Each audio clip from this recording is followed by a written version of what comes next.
Good morning, everybody, and welcome to Living Astrology with Janet Hickox. Today is our Astro Inklings, and you'll see there's Tam Veilleux of the Energy Almanac sitting here with me.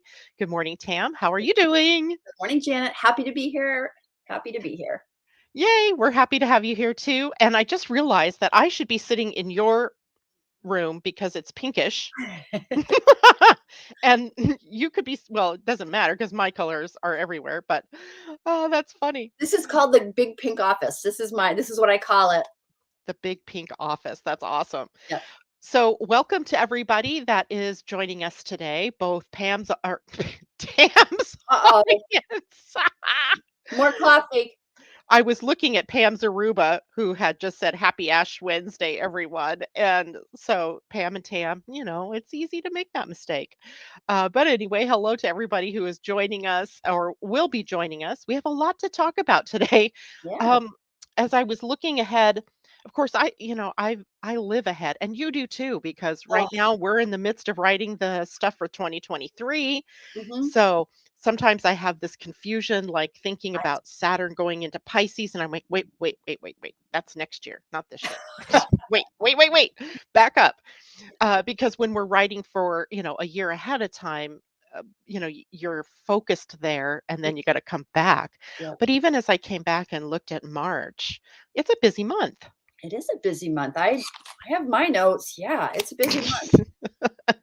And we are honored today to be able to start I mean, what are the odds that we get to have our show this morning, and we are also, staring down the barrel here in the next hour or two of a new moon Yeah. in the sign of Pisces, and one that happens to be extraordinary. Yeah. It's And I beautiful. thought that's maybe where we should start today.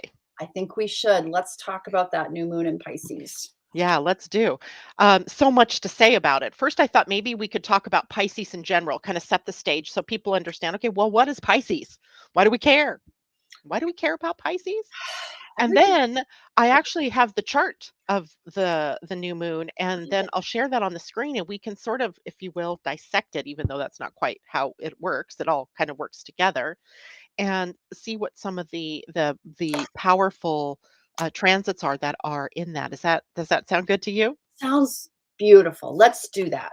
Yay. Okay. So now anybody who's out there listening to us this morning, if you have questions, feel free to post them in the comments stream. And I know, Tam, you can't see the comment stream necessarily, I but can. oh, you can. Mhm. Whoa. Okay. So if you see a question, then you can certainly jump in and answer it, and vice versa. That's good. So then I don't miss questions. Woohoo.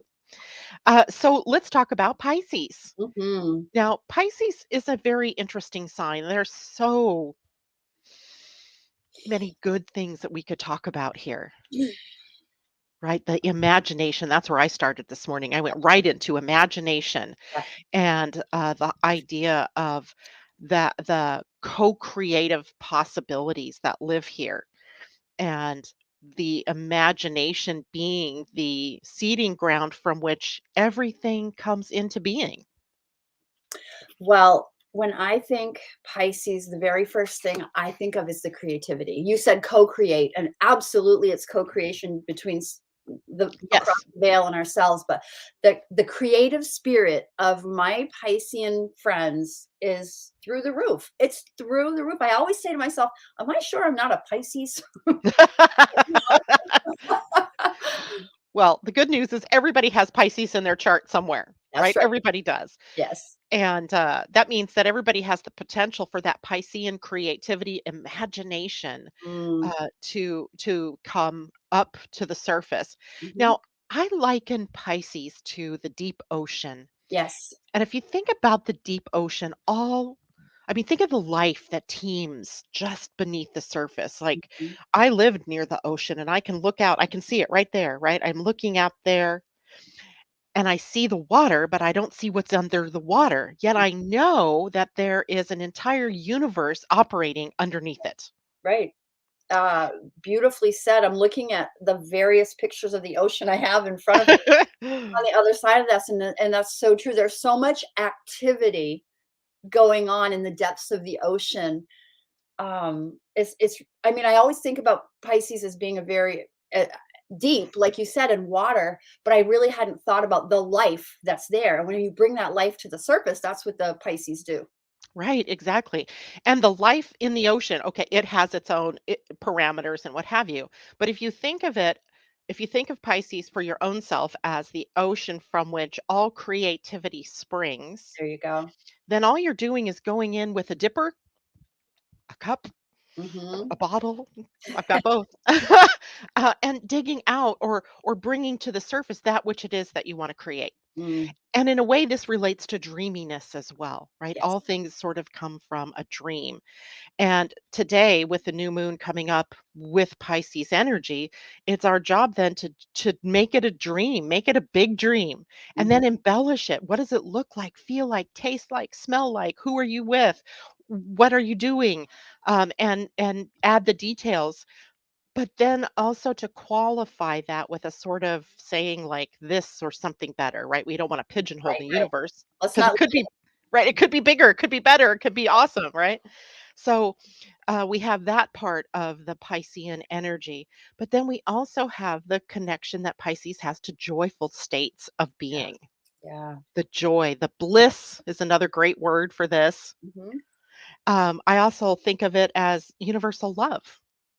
Yeah, the compassion piece of Pisces is the other part. My again, I can only relate it to my Piscean friends, is like they're the ones that can bring the tears and their big bleeding hearts to every single situation, and it's beautiful. It's beautiful, and I always say, wow, they go to love first. They Mm. go there first, and it's so beautiful to witness and to be the recipient of a Piscean love. Wow.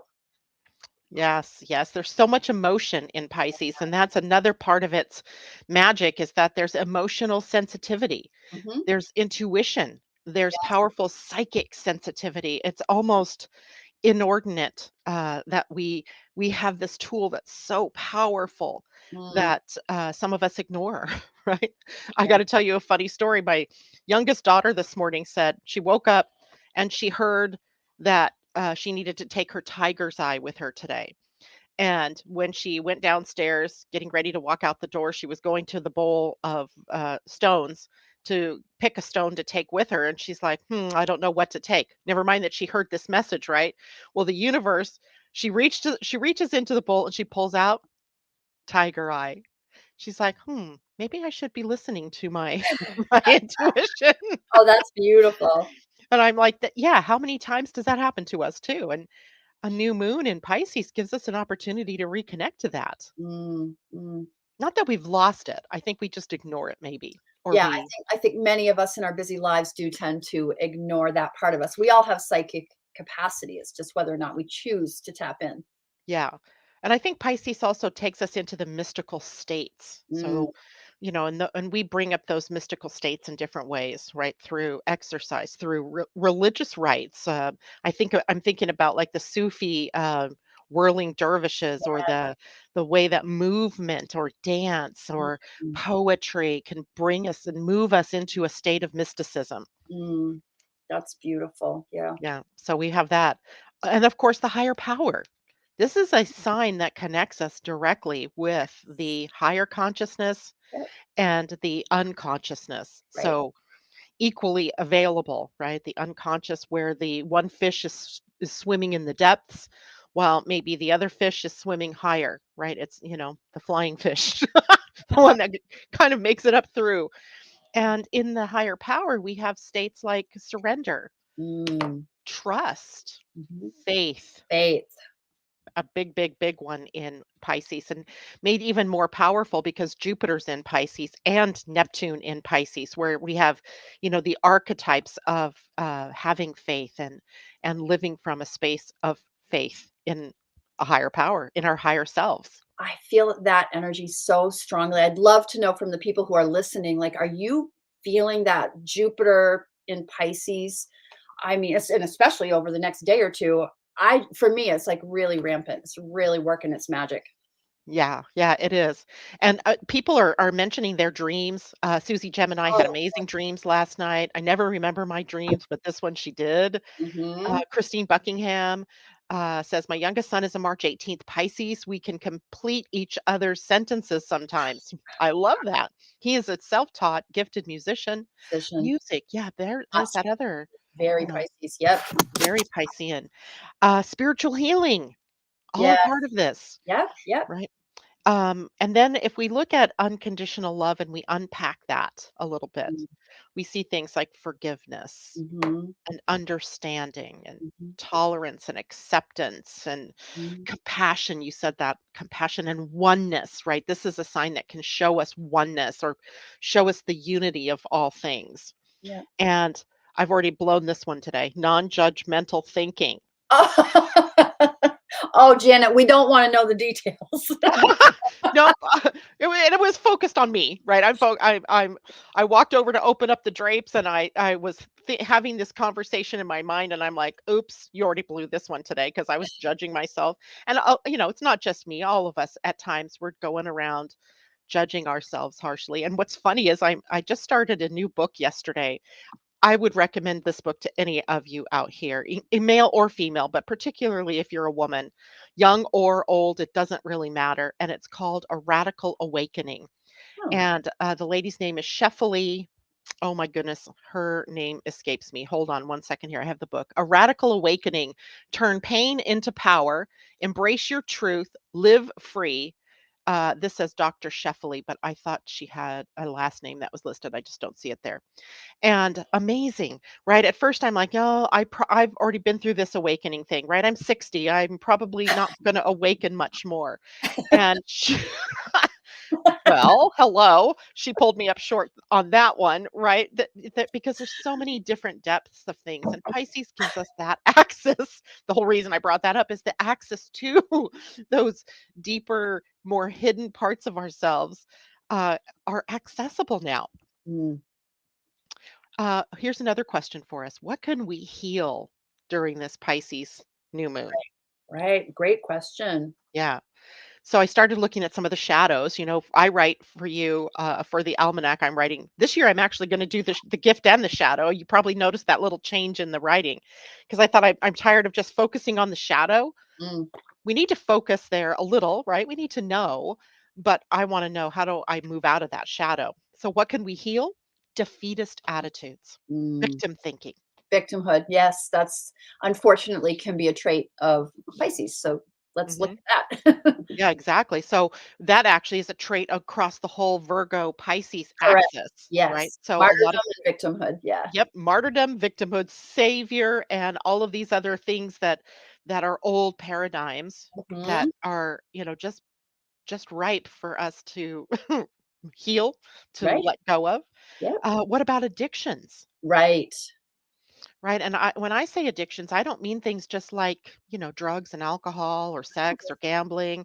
I mean, some of us are addicted to bad relationships. How about the Our phone? phones. Oh, right. I did silence mine, so I don't even look at it hardly when I'm doing broadcasts. But we might also be addicted to a specific behavior. Like Well, I notice that all the time. yep. I think that's really brilliant. I addiction is the right word, but also like if you kind of use the word escapism, it's Ah. ways to escape life and dealing. I will say like I tend to notice um the dreaminess stops the action taking with Pisces. I have a lot of Pisces people in my life, family members as well as friends, and I noticed that they're not really action takers. Like the Virgo other side of the axis is more willing to take the steps to get things done. They all look at me and they say, "You're a finisher. How do you finish things?" Like the Pisces, like have that big dream. I'm gonna do this yummy thing, but it's more fun to dream about it than to do it. Yeah, and so then you get that dreamer, that dream in human design. When we talk about this, we talk about the human design new year actually begins at the gate of imagination, the gate 41, which is on the root center, which means it's a pressure to put something out into the world, right? To move something out into the world. But unfortunately, a lot of times what happens is what you're describing, right? It's all up here, it's in the imagination, Yeah. it's the big dream, but it needs the Virgo opposition point, the actionable step to take to The bring it plan. down into the world, the practical Yep. uh, uh, expression of that dream. Mm. So, what about deception? Deceiving Oh, ourselves, oh, good being deceived. word. Another key word for this year is transparency. And I wondered, like, how does that play into Piscean energy? Sometimes there's too much transparency, right? If you go to Facebook, I mean, oh my Oh God. boy. Oh boy. Oh my Saran God. wrap. I'm telling you, saran wrap. Of the worst kind, It right? I is mean, of the worst kind. like I some know. things just shouldn't be said out loud. Right. Right, or written or put out there into the world, but yet there's other types of transparency that, we can where we can share of ourselves in a way, but you gotta share it with the right people, right? We're not just saying become transparent so that the whole world sees all of your deepest, darkest secrets and dreams, but what parts of yourselves are you holding back from the world or yourself So even? let me ask you a question as Mhm. the master astrologer that you are. Help me. I need you to bring it down a level. How is transparency relative to Pisces? I missed that one. Well, because when we think about Neptune as one of the rulers of Pisces, Yep. the more modern ruler, right? Right. Pisces is hard to see through. It has this sort Oh, of yeah. fog. The depth. Yeah. Yeah, there sometimes it's very hard to see. So a lot of times Piscean people or Pisces in our chart will present us with a dream, but all the pieces aren't there. You know how dreams can Sure. be very abstract and they Sure. can be very hard to see. Mm-hmm. So a part of this is in transparency, we're opening up to whatever it is that we need to see clearer. And even if we have that Neptune fog, it might be that right now that transparency piece isn't ready to come through. So you're saying Pisceans generally lack full transparency. No, that's a shadow energy. That's a shadow potential here. Okay. And what I would say is that wherever Pisces is in our chart is a tendency where we have to hold ourselves back in some way, Oh, where we're okay. holding a deeper part of ourselves that, and I'm not saying that everybody should become transparent and, show the whole world that, No, but no. what beauty are you holding in your depths that you've been Oh, afraid to share, interesting. That's a very good insight for me. Thank you. right? And I just realized you're a 29-degree Virgo, aren't you? I always want to push you into Libra because of that cuspness there. But you're actually at the end of Virgo, so you are needing to be able to adopt and bring in those Piscean traits to help you ground your Virgo goals, let's say, or your applications. So it's, I forgot what your rising sign is. Sag. Sag. So where's Virgo then in your chart? It's got to be, what about It's the 10th, it's a ninth house. ninth house? Yep. So then that means you have Pisces in your third house. Yes, So I think where you tap into your creative self is through writing and through art, I do. I right? do. I Because the totally third do. house, Mm, it's amazing. So anyway, there's that quality where self-deception or deception can lead us to become more transparent, so that mm, we can more easily connect with those things that we've been hiding from or that have been hidden from us. mm. Interesting stuff, right? Oh, so good. Now, in the body, there's a correlation too. I like to do this with everybody because the body is often telling you information about what might be going on in a specific sign. Mhm, And for Pisces, what we have is the lymph system or the lymphatic system, I believe, which mhm, is the system of our immunity, mhm, right? Our immune system. And as such, our immune system with Pisces can tell us when we are in a toxic or a poisonous kind of environment, when we're ingesting things that are not good for the body.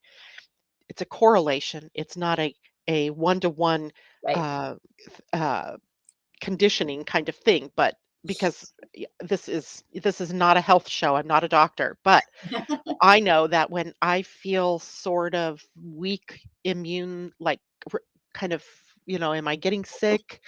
That what I need to look at is what's going on in Pisces, right? What transits are happening? Wow. What is under pressure maybe in my Piscean part of my chart? That's just one place to look, right? And what toxins am I taking in? Did you know that sometimes people, especially with Pisces, we've surrounded ourselves with so many different things that we don't even realize when they've become toxic, True. True. right? So Yeah. then we can get into hoarding things, or we're holding on to emotions or hurts and grievances that have become toxic in the body. Yes. So, Yes. yeah. And as Emotional. well, the feet. The feet. Oh, the feet are Pisces. I didn't They know definitely. that one. Okay. Yeah. So everything to do with the feet. Now, I've never yet, and I don't know, maybe you can, think about this, but I've never yet figured out why the feet are a part of this expression of Pisces. Yeah. That No. to me seemed like, oh, well, shouldn't that have been like, I don't know, another earth sign, Capricorn maybe? Well, maybe that's exactly why. I mean, maybe it would be the feet because they need grounding. Pisces need to be Hmm, grounded.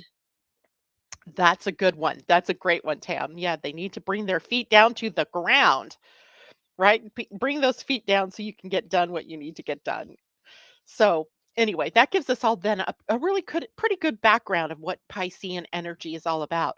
Now, I'm going to share the screen. Hold a You'll have second. to tell me. Before you do that, hold a second. Yeah. Susie Gemini just wrote from the comments, Uh souls, SOULS, souls, huh. SOLES. That's Of the awesome. feet. That's really Ah, cute. that's great, Susie. Good one. Good one.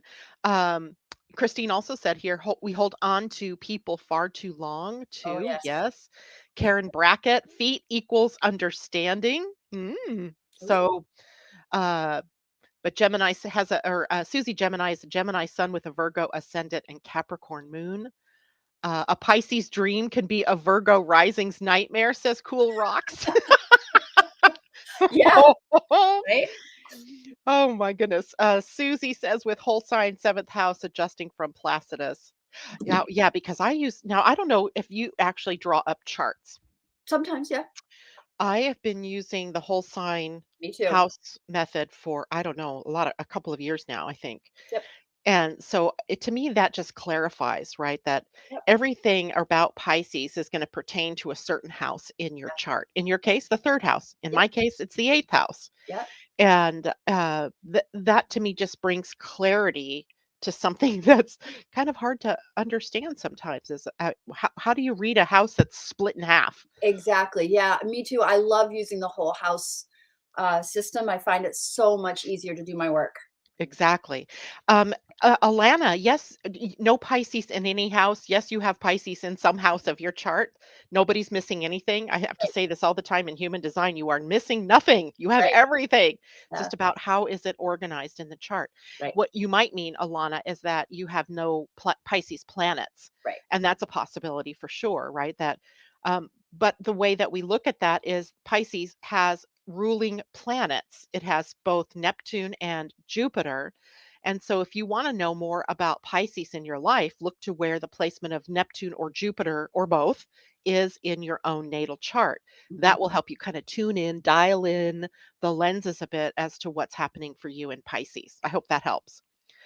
Debbie Tibbetts Tumiel, good morning. It's good to see you. April Elaine Powell, my son is a Pisces Aquarian cusp, and he definitely needs more grounding regularly. I love that. Hi, Elaine. Oh, April, Elaine. That's Tam. She's one from my tribe, so I'm happy to yay. be Well, here. welcome, April. It's great to see you out there. And I welcome all of Tam's audience. And I hope you guys will keep typing in comments and things and participate with us. Um, so, there was something else I was going to say about this before I moved on. What was it? Ah, I lost it. So now I'm going to share my screen. And Tam, I'm going to share my screen and I'm hoping that you're going to be able to see it too. Okay, So you'll have to let me know sure. if you can see this window, maybe. Nope, that's not what I wanted to do. That's not what I want to do. It is, oh, hold on. I always forget this. I have to open it up first before it'll let me do it. And share screen. Okay. So can you see that screen, I Tam? sure can, yes. Wow! I love it when a plan comes together. So what we have here is the new moon chart. So the new moon occurs at 9:36 a.m. Pacific time this morning, which is going to be 12:36 p.m. for those of you on the East Coast. So for you, Tam, you're in Maine, right? Yes. So you're the 3 hours ahead of me. Mhm. And this is a snapshot, if you will, of what the sky would look like if we were in Washington, D.C. I use Washington, D.C. as the capital of the U.S. And of course, that does put it in the time zone, the East Coast time zone. And it is such a freaking fascinating chart. I just got to tell you. So I outlined here what we're seeing. Here's where the new, can you see my cursor moving Yes. around? Yes. Awesome. So right here is where the new moon is. And you see here's the symbol for the sun and the moon. They're both sitting at 12 degrees, 7 seconds or 7 minutes of Pisces. So let's just round it over to 12.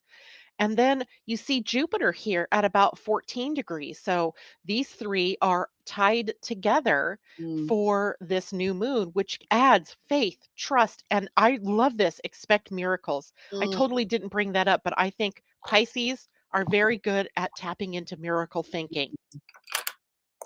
I want to tap into miracle thinking I'll have right some now. of that, right? Right? What if all of us tapped into the miracle of what's going on in the UK, Ukraine and Russia? What Mm, if there was some miraculous way that we could solve that problem could be solved peacefully and in a way that would surprise all of us, right? That's the level to which we want to take miracle thinking here, because today is a day for setting intentions.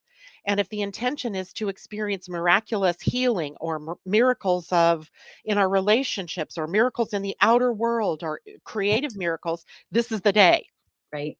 right? This is the time. Now, I also did you say, go ahead. Well, I was just gonna say, the 12-degree marker, which is a 3, creative expression. Yes. I mean, we just keep adding on to the juiciness of this moon. I'm so excited, like, as soon as this live is over, I'm going to sit outside in the snow and just do some prayers. I hope we'll have a fire going.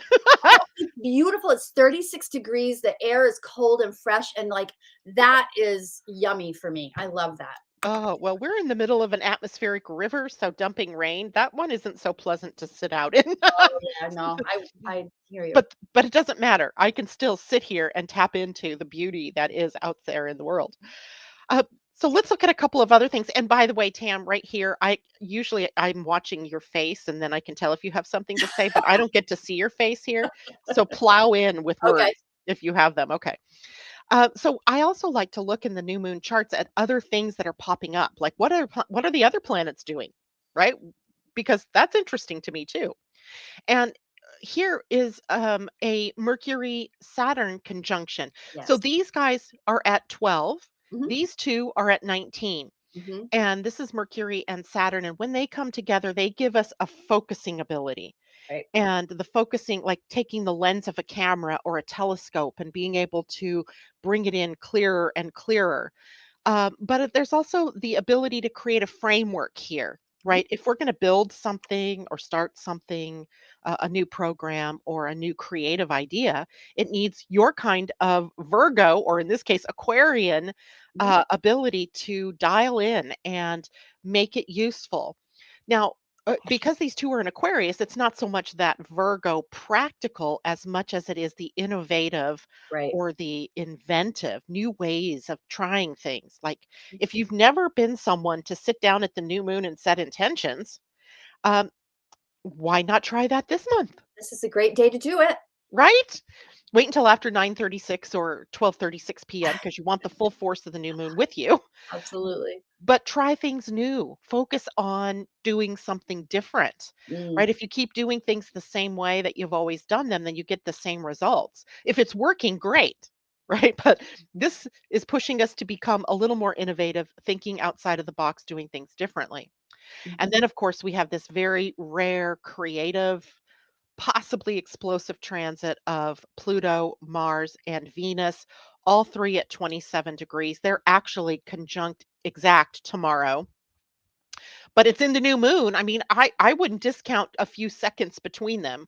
Like Venus is at 27 degrees even, Mhm. Mars at 27:22, and Pluto 27:49. I'm not going to ignore that. Right. I'm going to say, oh, this is a powerful conjunction that's taking part in this new moon.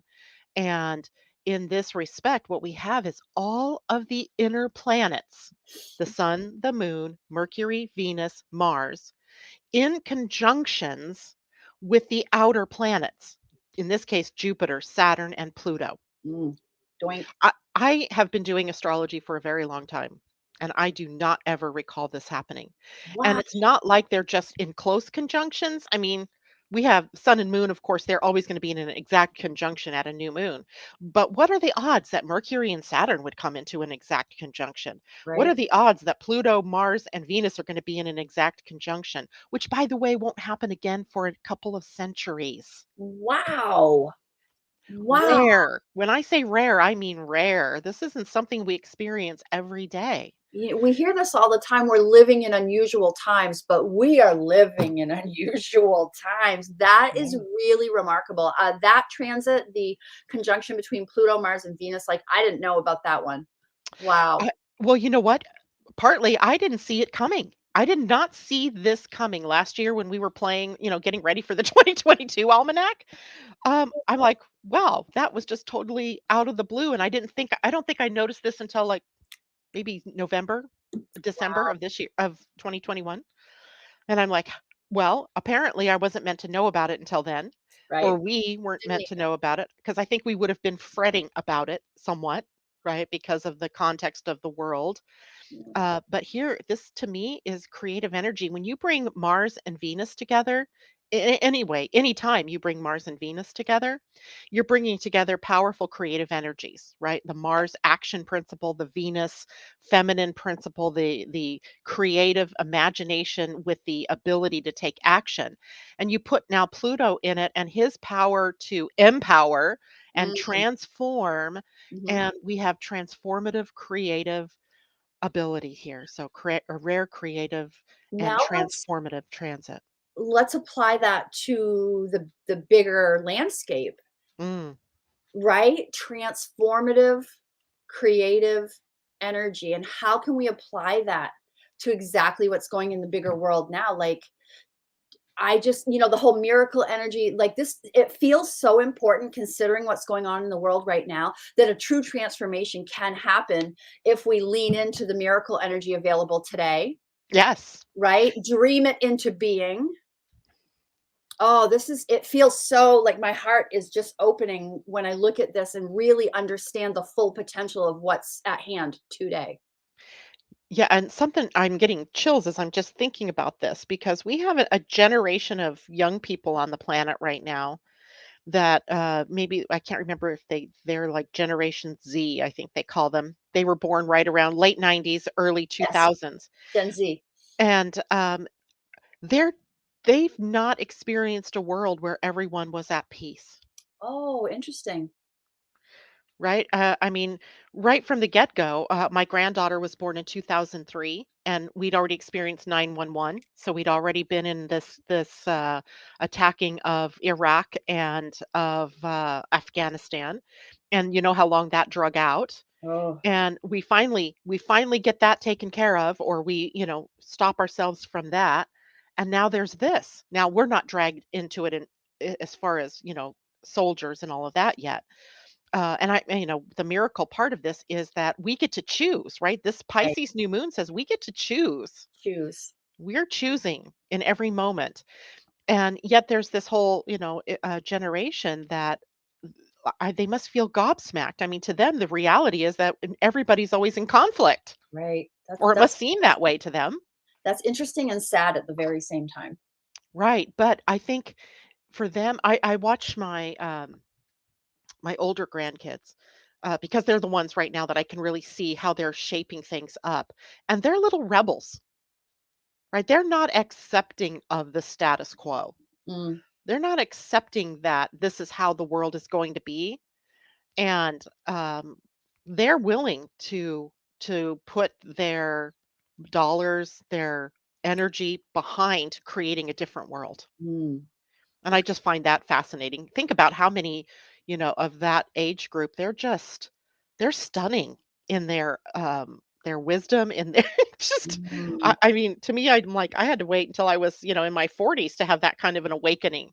Right. I was in my 30s. Yeah, I know. It's remarkable that they're doing it Yeah. at these ages. Yeah, they kind of come awakened. Yes. Yeah, they come in awakened. It's true.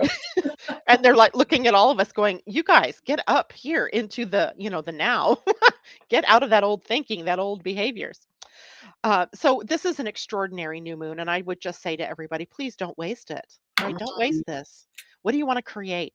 And then I thought I'd bring up one more thing because Uranus here is in Taurus at 11 degrees 36 minutes. So he's like a degree away from being in a sextile, which is a positive exploration of energies between Taurus and Pisces. Mhm. And the ability, kind of like with Virgo being an earth sign, Taurus is earth.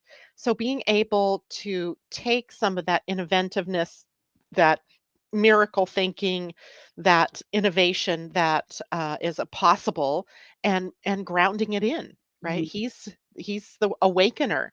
So we have a positive relationship going on there between him and the new moon. Mhm. And then we also have the goddesses. The goddesses are suddenly really on my radar. They are big time on my radar. We have Aerys, the goddess of discord, right? She's strife, she's discord, she blows things up, but for a purpose, right? She exposes where uh, some of these Piscean concepts like tolerance, like understanding, like acceptance, like compassion are missing, Oh, right? yeah. And she's in a sign of Aries. She's in Aries for everyone. So no need to rush to find out where she is in your chart because everyone on the planet has Eris in Aries and she's still transiting. She takes 500 years or so to go through a sign because she's pretty far out there. And so she's slowly awakening us to spiritual warriorship, Mm. right? And sometimes it's slow, like she'll fade into the background, and other times it's pretty fast. And right now she is in an inconjunct, which is a very tricky sort of transit to the south node. And that means she Oh, is exposing us to all of the things from the past that are beliefs, our wow. actions that don't support where we want to go. Right. Wow. And then, not to be outdone, the black moon Lilith over here in 25 degrees of Gemini. Uh, and in Gemini, the black moon, she first of all represents our shadow, like the part of ourselves we don't see clearly. So we all have a black moon Lilith in our own chart where our own fear resides, right? This is our fear or our shadow personally. Right now, this is the collective shadow. And the collective shadow here is about the things that we do to make other people happy that don't make ourselves happy. So, where we are saying or doing things to get seen, to get heard, or to be validated that aren't even the things that we want to be doing. Does that make sense? Mhm. So she's also, not to be outdone by Eris, she's also in an inconjunct with the South Node. Wow. So which means this trio, Eris, the Black Moon Lilith, and the South Node are forming what's called a yod or a Mhm. finger of God. Mhm. And then because the node themselves are an axis, the North Node is like the boomerang back here. Mhm. So the boomeranging energy, when we choose to move forward out of these shadows, is that we can move powerfully toward the North Node and live a simpler life aligned with our values, Mm. our real values, our true values, not the artificially advertised values that we've gotten ourselves into. So, all in all, we have a pretty extraordinary new moon. I guess so. We all have to commit to going out and setting our best intentions under this new moon. It's beautiful. I Yeah, learned a ton. yeah, and not just for yourself, right? But Right. that's important. It's The important that greater you're, good. but for the greater good as well. Yeah. And we have that power. And I think that's dawning on us more and more every day, that we're the ones that have the power to create the reality that we are living in. Yeah, So, what do we choose? Woo! Well, we could talk about the new moon some more, but we have more happening in March, as if this wasn't enough. you do. I know. Where do you want to go next? Well, do you want to go to the moons next, or do you want to talk about the rest of the month? Let's talk about the rest of the month. Let's talk about the rest of the month. I've spent some time this morning like looking at Mercury. Mercury Ooh, always interests me, that little devil of communication and technology. I actually just saw, well, first of all, there's two things. I noticed in the chat box somebody wanted to understand better the degrees. okay. How does 27 degrees differ from 9 degrees? In numerology, there's some information we could talk about there, but the degrees themselves, 1 through 29, you should probably explain to that viewer. And the other comment I wanted to make was about electronics. J-Lo was talking about electronics acting up. And holy moly, like, I feel like the electronics just cannot settle. It's been amazing. I personally haven't noticed much going on with electronics, but Gemini, Mercury rules electronics, but it also rules the mind and thinking, and that's where I've been. Yeah. Is that I wake up just about every day over the last couple of weeks actually with a headache because Ah, I go to sleep thinking. I can tell that my dreams have been very cerebral, and then yes. I wake up and I'm still thinking. Yeah. Yeah. And, my mind is like, "I wanna rest. I wanna shut down." And so our electronics are sort of the mirror of what's going on in our minds, Right. right? They're in the outer world. So when your electronics are fritzing out, maybe your mind is fritzing too. Oh, my mind is fritzing. I think also J-Lo's mind must be fritzing. Well, yeah, I mean, I always think about, like, when our cars break down or when, our, uh, equipment something starts to break down in our outer world, what is it mirroring for us on the Oh, inside? Like, I always do that. Yes. yeah, so, like, somebody I was talking to the other day had a gas leak going on, and of course, gas can be explosive. And I'm like, well, I'm thinking to myself, I didn't say this out loud, but what explosiveness is going on within you that's Mhm. leaking out little by little, hopefully Absolutely. to avoid the explosion. But Mhm. it gives us the opportunity to look at that.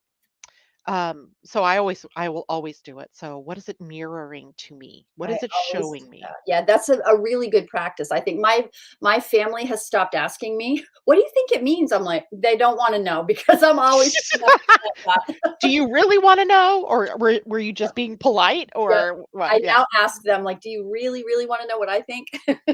Yes, that's Yeah. a good question. I mean, that's really good because that saves you from feeling like, "Oh, Yep. I'm gonna wig you out." Right. Now to answer the question about the degrees. Yes. So there are 30 degrees in each sign. There's a few ways I could answer this. Yeah. One is that every sign has 30 degrees in it. There's the numerological component that you suggested, right? 27 is a 9, Right. and 9 has the number of, well, psychic energy, but also completions or, Okay. bringing things into closure, getting ready for a new beginning. So you could look at it numerologically. We could also look at it as the Sabian symbols, which is a way of looking at each of the degrees of the zodiac as a story. And Mm, the story from each degree is changing. And that's a deeper study. It's mhm. one that I don't, like at first blush, you don't really see like what is the, well, I'll show you. Okay, let's do this. We'll take 27 degrees of Capricorn because that's where the Pluto uh, Venus thing is going on here. So hold on. And in the Sabian symbols, if you guys have your own book, you always have to go up a degree. So if 27 is the degree that the transit is happening, you go to 28 degrees and you read that. And that's because the Sabian symbols move from 0 to 29, not 1 to 30. Make sense? Mhm. All right. So let's see here. This book, by the way, is hard to find. It's called An Astrological Mandala, written by Dane Rudyard. It's old. It's an old but goodie. Okay, so Capricorn 28 says a large aviary. Hmm. That's the degree. Mhm.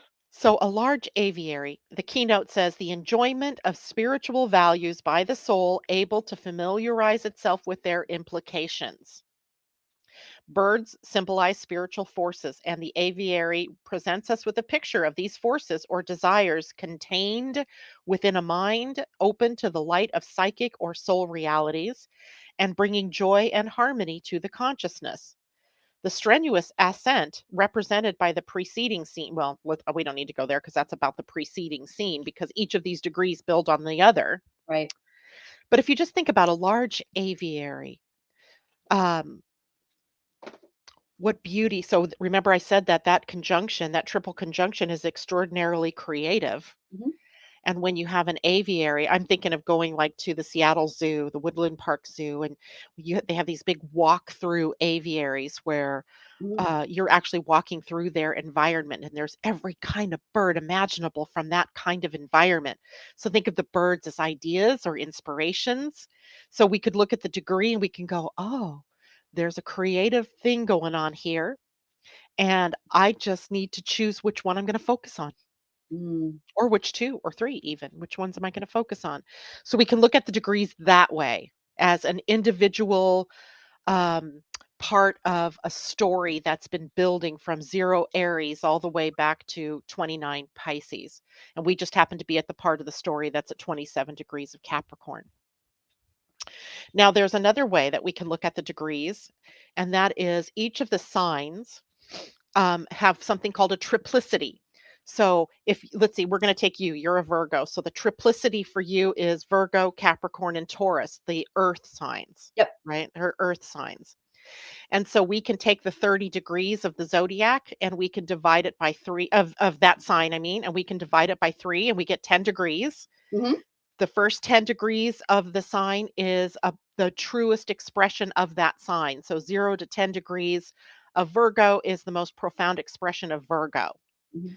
Then from 11 to 20 degrees, we're going to have a sort of, let's see, what comes after Virgo would be Capricorn. We're going to have a sort of Capricorn flair to that Mhm. Virgo energy. Mhm. And then with the third degree or the third of the sign, you're going to have a very Taurus sort of Gotcha. Virgo energy, Expression. Gotcha. right? Yep. Now we can do the same thing with Capricorn. Let's do 27 degrees, keep with our story. It's Yeah, again, we're looking at now Capricorn being the true Capricorn being the first 10 degrees. Right. Then after Capricorn is going to be Taurus. So the Taurus. middle 10 degrees is Taurus. The last is going to be Virgo. Right. So now we're like, oh, okay.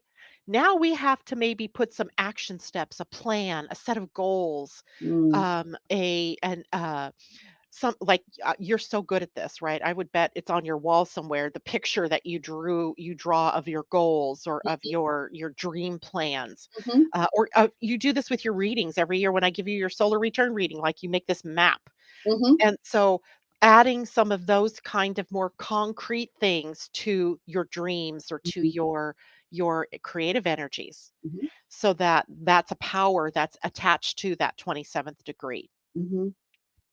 Does that all make sense? It Hopefully I does. didn't. Yeah, I totally got it. I totally got Okay. it. Somebody is asking, are these also called decans? Yes, they're called decans, right? Yeah. They're called decans. And you want to know something really funny?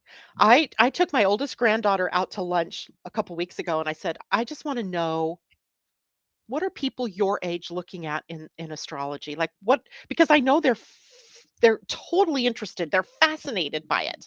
They're fascinated by astrology. But what is it that you're looking at?" And she's like, "Oh, things like decans." And I went, "Oh my god, are you kidding me?" Like Really? that's a kind of obscure part of astrology, Right? Oh, right? wow. But one, she knew that word, Right? and two, that she was interested in it. I was like, "Oh my god." Okay, so people are begging, that age. They want to go deep into all of this, and the decans can help you get to a better understanding. So you're at 29 Virgo, so you're at that last decan, last degree of Mhm. that sign, which is a very Capricorn. Wait, no, a very Taurus expression of who you are. Mhm. A builder, Mhm. A master Master builder builder. even. I'm a 22, yeah. Oh, there you have a little hidden, gem in your astrology that is also matching numerology that tells Mhm. you something about who you're here to be, and Absolutely. that's all based on the sun sign. Mhm. It's amazing, right? We can take so I'm at 28 degrees of Gemini, and that puts me Yeah. at the Aquarian end of Yes. things, Oh, right? wow, yeah. So I always am looking at everything to do with astrology or anything in the world differently, Yep. Uniquely, yep. always turning it upside down, seeing what I can shake out. And I was probably the kid that took things apart and then couldn't put them back together, or put them back together differently. So we all have that ability to look at the degrees in that way. It just gives you a little bit more flavoring. Good stuff, right? It's remarkable. Every time you think you have astrology uncovered or figured out, just know there's more to it. Oh my God, Tam, I'm gonna tell you, you guys are gonna just love this because well, I don't know if you're gonna love this or not, but I love this. Yesterday, I woke up at 4:35. I don't know what time, but I got up because I had this thought going in my mind. This is my problem right now is that my mind is so alive with all of these different ideas and inspirations and things. And I was thinking about archetypal astrology Okay. and how each of the planets, each of the signs, each of the houses have an archetype associated with them. So the sun archetype is the ego, right? Yeah. The personality, right? Personality. The solar you, right? Is what Yes. we can say. And I started thinking about, well, do the other planets have personalities? Like, okay, everything in the chart, when I read your chart, what I'm looking at is how all of those other planets play against the sun. Right. What about the moon? Right? When I look at the moon in your chart, I'm playing that against where the sun is in your chart. So I was thinking about that and I ended up looking at something called persona charts, Okay. where the planets in your chart become personas, when the sun in the first year of your life comes up to meet them. So my sun is at 28 Gemini, my moon is at 8 degrees Virgo. So when the sun came to meet the moon at 8 degrees Virgo, which happened, I want to say it was like July 1st of the year. I was born in June, so it was like July 1st-ish. Then my moon persona was born. Okay. So I can draw a chart up for my moon persona. And it's an internal view of who I am from the position of the moon. Now the sun is in a different position, right? Now the sun is in Cancer at that point in time. Right. And so how does that play out? So in the moon persona, and you can do that same thing for when the sun came to Mercury in my chart, Wow. when the sun came to Venus, Mars, go on and on. And then you get this character that is deep. Wow. Right, I'm more than my sun sign, but everything in astrology's been based pretty much on the sun sign, and there's a reason for that because it's a very depth-oriented sort of system, and it would be hard to explain all this to somebody, right? But now we're looking at the internal workings. You said you have a Sagittarius rising, right? Is that what you said? Yes. Yes. So, the first thing I would look at for you as an internal character or persona is Jupiter. Right. Like, when did the sun come to Jupiter in your chart? Mm. Because that's when your Jupiter persona was born.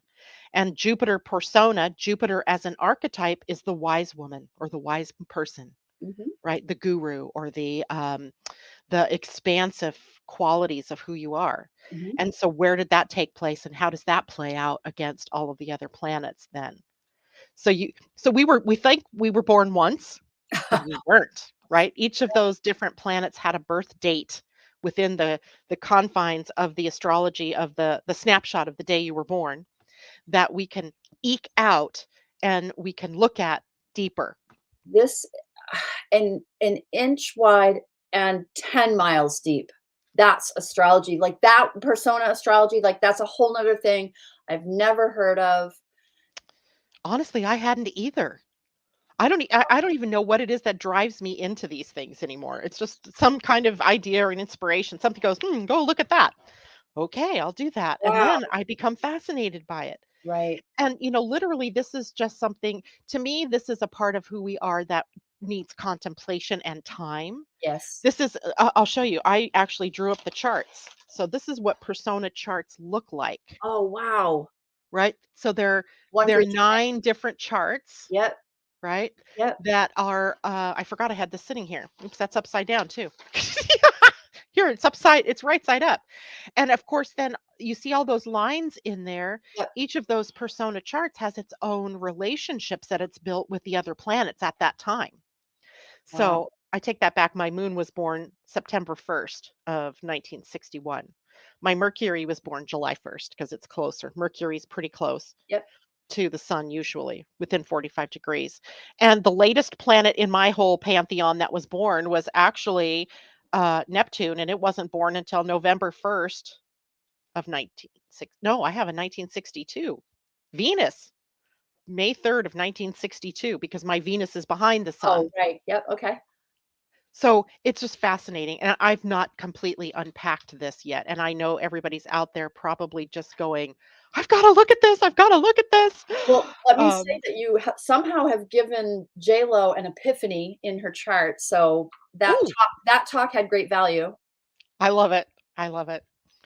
Um, so the first thing I suggest that if you're going to, pursue this further is to look at the rising sign, Mm. because that's your personality, your Right. worldview, Right. uh, and the mask you're wearing, in the world. So I looked at the moon for me because I have a Cancer rising, and because I've been dealing with a lot of emotional things lately. And I thought, okay, so I got to look at what the moodiness is all about. What is that? Where's that going? What's that taking me to?